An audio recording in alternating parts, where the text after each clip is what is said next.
Welcome back, trainers. So I was finally able to get my second lucky friend here with Brian, and this Dialga did not come from him. We're going to make that trade later on. We still haven't made our decision on what we want to trade quite yet, but when we do, we'll upload that video. After this, we're going to be going into a Granbull raid with this Giratina that I'm powering up. It's not even going to be maxed out, and I don't really want to put any more rare candies into it at the time. So I'm just going to go in there and try to take it out with one. Now, initially, I was just going to go in there and see how much damage it can do with both Metal Claw and Iron Head. And I was quite surprised by not even dodging the moves at first and how well it was performing. So I just decided to go all the way, and it worked. Now, you are going to see that the Metagross did come in at the very last second, but it literally did no damage. The Granbull actually lost all of its HP right as the Giratina was fainting, and then the Metagross does come in. I was actually trying to back out, but I was already locked in there while the confetti was popping up. So this first Granbull is going to have Snarl as well as Crunch. The Crunch isn't so bad on the Giratina as long as you're dodging. It is kind of spammy, so you have to look out for it, but it doesn't hit you quite as fast as a lot of other charge moves do, so it's not that big of a deal. Although going up against the second Granbull after this is going to be Bite and Play Rough, in which case Giratina is not going to be able to take it out by itself for sure. You will see how much damage it takes even when dodging.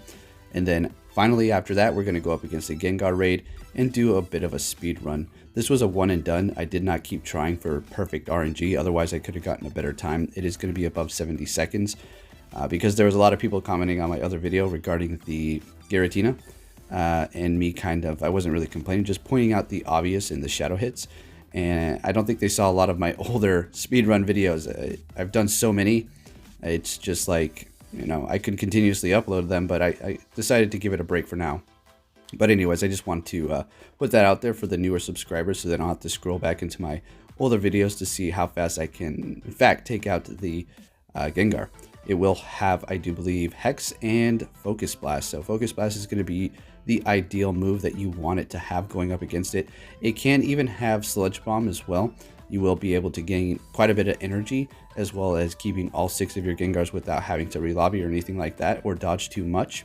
The Focus Blast is not going to be doing much damage whatsoever because Poison as well as Ghost are both going to be resisting that. But the Quick Move will be doing a decent amount of damage. Now, regarding the Metagross that you will be seeing coming in after the Dialga here, it does gain a bit of energy for its Meteor Mash. I'm not too sure if that means it contributed a little bit to the raid boss. But yeah, it is cutting it a bit close there. I should have just had like 10 CP Pokemon behind the Giratina. But like I said, I wasn't even preparing to go in here and take it out with just one. I saw how little damage it was doing. I was like, you know what? It's time to start dodging everything. Well, at least try for the most part and see if I can take it out with just the one here, which it performed magnificently, I must say. The thing is quite tanky. So if you do have one of these lucky and you have the candies and the resources to power one up, I suggest you do. It's pretty nice.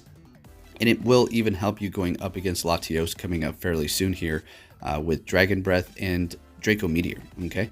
It will be resisting the grass as well as the psychic moves, and the dragon moves will just be neutral to it. It's going to be weak to ground as well as fighting. So yeah, Dialga is a pretty awesome Pokemon for sure. I really do want to completely max this out. It will be going over 4,000 CP.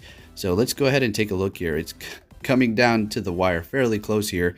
And I'm going to show you where I possibly could have just done it clean cut with the Dialga still in here if I went for the Iron Head. But so I dodge it, and I was trying to back out. I wasn't even tapping the screen. The Dialga will be doing a little bit of damage as it's going down. I don't know if you guys know that little trick. If you keep tapping the screen, you will still be hurting that even though your Pokemon fainted. It's not the next Pokemon doing damage. It's still that Pokemon. So, yep, a little trick there for you.